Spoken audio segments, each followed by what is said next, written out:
All right, so this video is well overdue. The matcha beverage that I like to make and enjoy on a daily basis, I'm calling Antidote because it's just a collection of extremely medicinal herbs.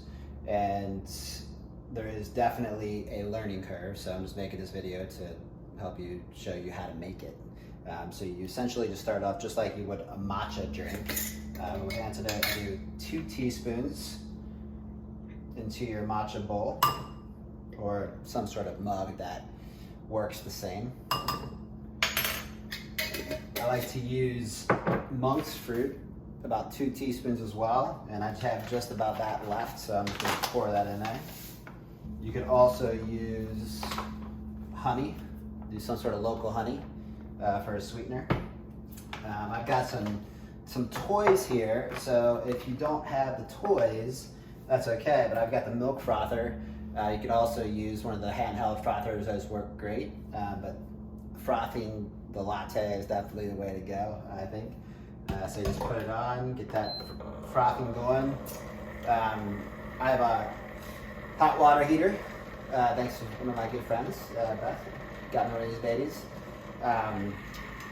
I just add a little hot water, about 2 ounces, to get it going. You can also heat it up on the stovetop. I don't use microwaves, so I wouldn't use a microwave, but that's up to you. Let me grab my whisk real fast. So I like to use the traditional bamboo whisk that you would with a matcha, and just give it a nice little mix while your milk is frothing. You could also use just a regular whisk as well, that's fine. So basically right now the Antidote powder and the monk's fruit is steeping in the hot water, about 2 ounces of it.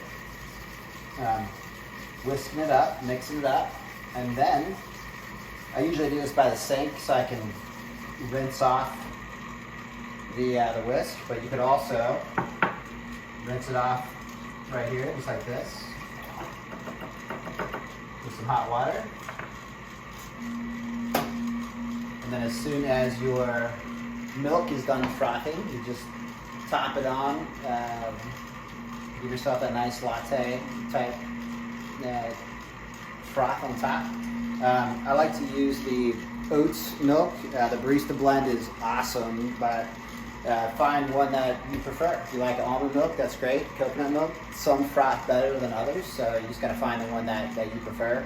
If you use goat's milk or cow's milk, you know, try to go raw if you can, even though it's not technically legal in most places.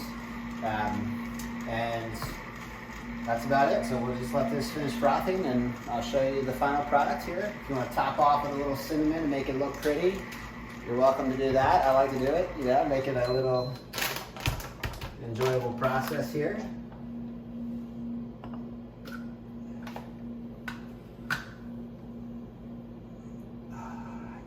Yes.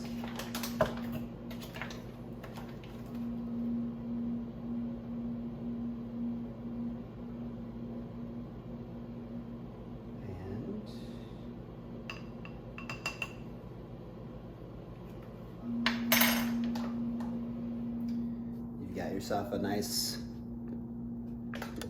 little latte.